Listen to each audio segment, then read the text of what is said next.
Welcome to Presha law tutorial. Hello learners, कैसे हैं आप? आई होप आप अच्छे होंगे और अपनी स्टडी कर रहे होंगे। तो जैसा कि हमारी लेक्चर सीरीज़ चल रही है हेल्थ केयर लॉ पर, और लास्ट वीडियो में हमने होम्योपैथी सेंट्रल काउंसिल एक्ट 1973 को पढ़ा था, और आज हम ड्रग एंड कॉस्मेटिक एक्ट के प्रोविजंस को पढ़ेंगे।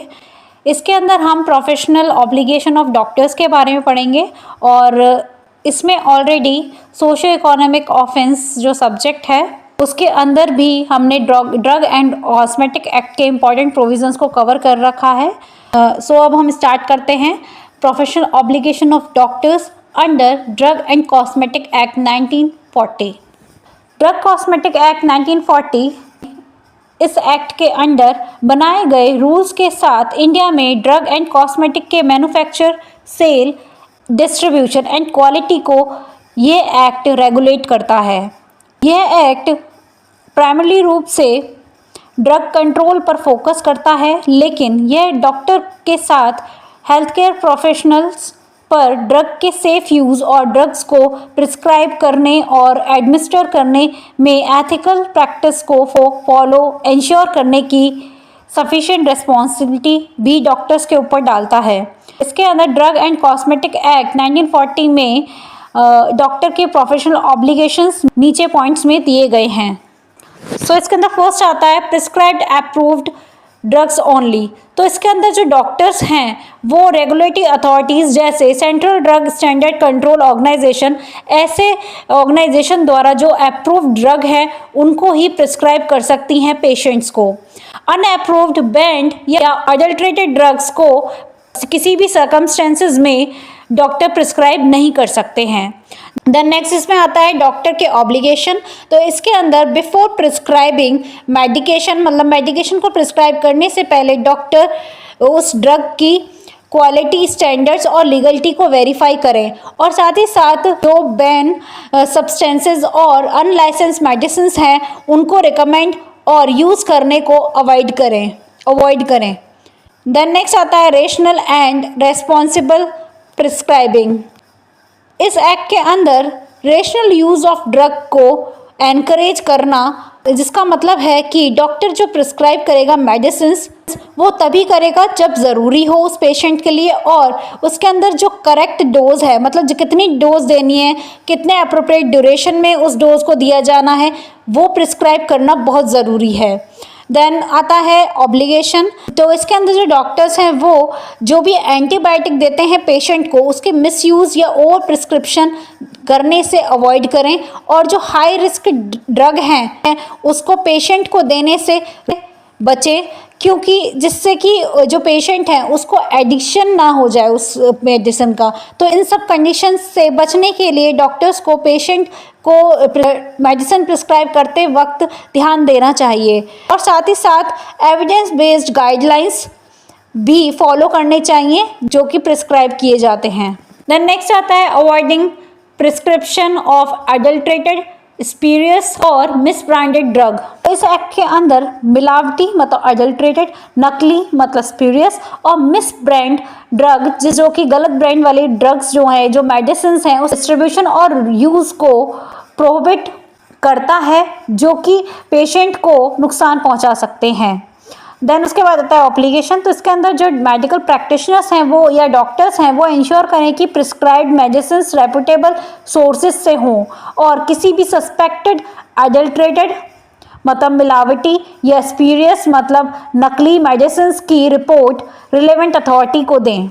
देन नेक्स्ट आता है इसमें compliance with drug labelling and storage requirement. तो इस एक्ट में मैंडेट मतलब ज़रूरी है कि मेडिसिन को रेगुलेटरी नॉर्म्स के अनुसार लेबल, स्टोर्ड और डिस्पेंस्ड मतलब डिस्ट्रीब्यूटेड किया जाना चाहिए, और डॉक्टर को यह इंश्योर करना चाहिए कि इंजेक्शन वाली ड्रग, ट्रीटमेंट सेंसिटिव और वैक्सीन मेडिसिन ठीक से संभाली जाएं। देन नेक्स्ट आता है इसके अंदर ऑब्लिगेशन। इसके अंदर मेडिकल प्रैक्टिशनर्स या फिर डॉक्टर्स जो है वो इंश्योर करें कि क्लिनिक द्वारा प्रोवाइड की जाने वाली मेडिकेशन प्रॉपर स्टोरेज कंडीशन में हो, और जैसे कि जो अगर नीड है तो उसे रेफ्रिजरेटर में रखें, या फिर उसको इस तरीके से रखें जो वो टेम्परेचर में रखी जानी चाहिए मेडिसिन, तो उस टेम्परेचर में उसको रखें। तो इस तरीके की कंडीशंस को वो पूरा करें, और एडमिनिस्ट्रेशन से पहले ड्रग की एक्सपायरी डेट और लेबलिंग को वेरीफाई करें। देन नेक्स्ट आता है provision on use of expired और अनलॉफुल ड्रग।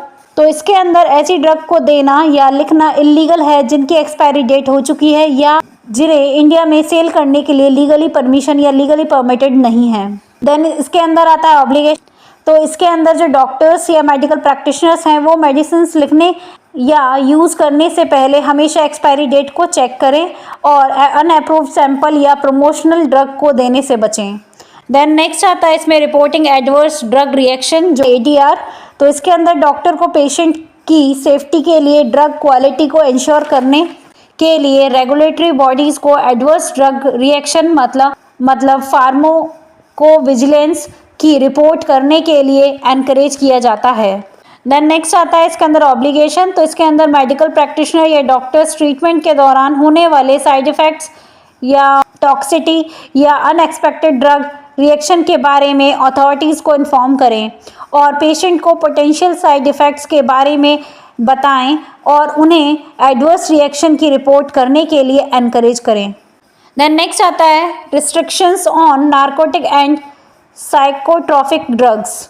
तो इस एक्ट के अंदर नार्कोटिक ड्रग और साइकोट्रॉपिक सब्सटेंस और एंड कुछ हैबिट फॉर्मिंग मेडिसिन के यूज़ को स्ट्रिक्टली से रेगुलेट किया जाता है और डॉक्टर को ऐसी ड्रग लिखते समय ड्रग एंड कॉस्मेटिक एक्ट और नार्को ड्रग और साइकोट्रॉपिक सब्सटेंस मतलब NDPS एक्ट दोनों के अंडर गाइडलाइंस को फॉलो करना चाहिए।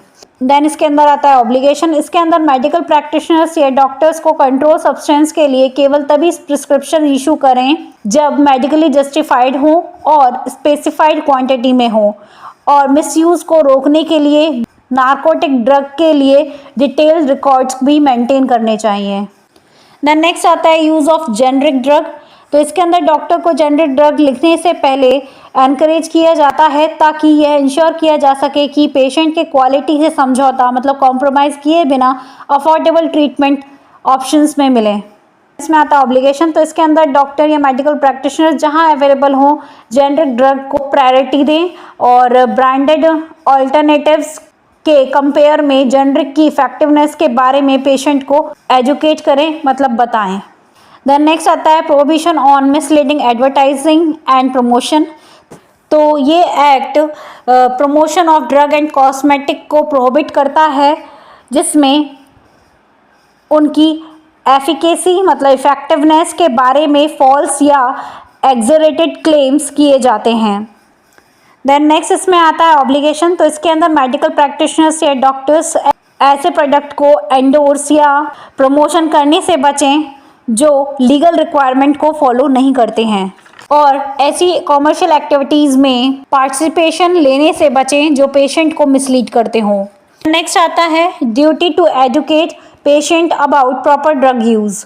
तो इसके अंदर डॉक्टर की रेस्पॉन्सिबिलिटी है कि वे पेशेंट्स को प्रिस्क्राइब ट्रीटमेंट की करेक्ट डोसेज मतलब जो करेक्ट कितनी डोज लेनी है या फिर फ्रिक्वेंसी और ड्यूरेशन के बारे में पेशेंट को जानकारी दें और साथ ही साथ पेशेंट्स को possible side effect and interactions के बारे में भी बताएं। देन इसके बाद आता है ऑब्लिगेशन। तो इसके अंदर डॉक्टर्स या मेडिकल प्रैक्टिशनर्स मेडिकेशन के एडमिनिस्ट्रेशन के बारे में क्लियरली इंस्ट्रक्शन दें और पेशेंट को फूड एंड ड्रग इंट्रैक्शन के बारे में काउंसलिंग दें जो ट्रीटमेंट आउटकम को अफेक्ट कर सकते हैं। देन नेक्स्ट आता है रिकॉर्ड कीपिंग फॉर प्रिस्क्रिप्शन। तो इसके अंदर डॉक्टर को प्रिस्क्रिप्शन का एक्यूरेट रिकॉर्ड रखना ज़रूरी है स्पेशली कंट्रोल्ड सब्सटेंस के लिए ताकि ट्रेसेबिलिटी मतलब उसको ट्रेस किया जाना इंश्योर हो सके। देन आता है इसके अंदर ऑब्लिगेशन। तो इसके अंदर डॉक्टर या मेडिकल प्रैक्टिशनर्स जारी किए गए सभी प्रिस्क्रिप्शंस और इशू करने वाली मतलब जो पेशेंट्स को दी जाने वाली मेडिकेशंस हैं उनका रिकॉर्ड रखें स्पेशली जो रिस्ट्रिक्टिव ड्रग से जुड़ी हों और साथ ही साथ ज़रूरत पड़ने पर पेशेंट को प्रिस्क्रिप्शन की कॉपी दें। देन नेक्स्ट आता है इसमें safe handling and disposal of medicines. तो इसके अंदर मिसयूज़ और इन्वायरमेंटल हैज़र्ड्स को रोकने के लिए अनयूज्ड और एक्सपायर्ड ड्रग को सेफली डिस्पोज करना चाहिए। देन आता है ऑब्लिगेशन। तो इसके अंदर मेडिकल प्रैक्टिशनर्स या डॉक्टर्स को एक्सपायर हो चुकी या अनयूज्ड मेडिसिन को प्रॉपर डिस्पोज करना चाहिए और वेस्ट को कम करने के लिए एक्सेसिव क्वांटिटी में मेडिसिन लिखने से डॉक्टर को बचना चाहिए। देन नेक्स्ट आता है कोलैबोरेशन विद रेगुलेटरी अथॉरिटीज़। तो इसके अंदर डॉक्टर्स की ड्यूटी है कि वे मेडिसिन की क्वालिटी या एडवर्स रिएक्शन के इंस्पेक्शन और इन्वेस्टिगेशन के दौरान ड्रग रेगुलेटरी अथॉरिटीज़ के साथ कोऑपरेट करें, मतलब उनका साथ दें। देन आता है ऑब्लिगेशन। तो इसके अंदर मेडिकल प्रैक्टिशनर्स या डॉक्टर्स प्रैक्टिस के दौरान सामने आई किसी भी सब स्टैंडर्ड, मतलब जो चीप क्वालिटी के या स्पीरियस, मतलब नकली दवाइयाँ हैं या स्पीरियस मेडिसिन हैं, उसकी रिपोर्ट रेगुलेटरी अथॉरिटीज़ से करें और ज़रूरत पड़ने पर रिलेवेंट मेडिकल रिकॉर्ड्स शेयरिंग करके रेगुलेटरी बॉडीज़ के साथ कोऑपरेट करें। नेक्स्ट आता है legal consequences of non compliance. तो इसके अंदर किसी भी मेडिकल प्रोफेशनल द्वारा ड्रग एंड कॉस्मेटिक एक्ट 1940 का कोई भी वायलेशन फॉलोइंग रिजल्ट्स, मतलब जो फॉलोइंग पॉइंट्स हैं वो रिजल्ट्स दे सकता है। तो इसमें फर्स्ट आता है लाइसेंस का सस्पेंशन या कैंसिलेशन हो सकता है, या फिर ड्रग एडमिनिस्ट्रेशन पर नेग्लिजेंस, मतलब लापरवाही या कंट्रोल सब्सटेंस के मिसयूज़ के लिए फाइन या इम्प्रिजनमेंट हो सकता है, या फिर अनअप्रूव्ड और हार्मफुल ड्रग के प्रिस्क्रिप्शन से पेशेंट को होने वाले नुकसान के लिए लीगल लायबिलिटी भी हो सकती है। ये जो पॉइंट्स हैं ये लीगल कॉन्सिक्वेंसेस हैं जो कि मेडिकल प्रोफेशंस को ध्यान में रखनी होती हैं। लास्ट आता है conclusion. So drug and cosmetic act 1940 में डॉक्टर्स के ऊपर सेवरल प्रोफेशनल ऑब्लिगेशंस लगता है ताकि यह इंश्योर किया जा सके कि ड्रग का सेफली और इफ़ेक्टिवली यूज़ किया जाए, और इसके अंदर ऑब्लिगेशंस को फॉलो किया जाता है जिससे पेशेंट की सेफ्टी इंश्योर हो सके, ड्रग का मिसयूज़ प्रिवेंट किया जा सके और हेल्थ केयर सिस्टम में ट्रस्ट को बढ़ावा दिया जा सके। इसके अंदर डॉक्टर को रेशनल प्रिस्क्राइबिंग प्रैक्टिसेस को अपनाना चाहिए और एक्यूरेट रिकॉर्ड को मेंटेन रखना चाहिए, और साथ ही साथ ड्रग एडमिनिस्ट्रेशन में मेडिकल एथिक्स के हाईएस्ट स्टैंडर्ड को बनाए रखने के लिए रेगुलेटरी बॉडीज़ के साथ कोलैबोरेट करना चाहिए। सो आज का टॉपिक हमारा यहीं कंप्लीट होता है। अब हम मिलते हैं अपने नेक्स्ट वीडियो में जिसके अंदर हम मेडिकल नेग्लिजेंस को पढ़ेंगे। सो तब तक के लिए thank you for watching my videos. For more videos watch, study, like and subscribe my channel.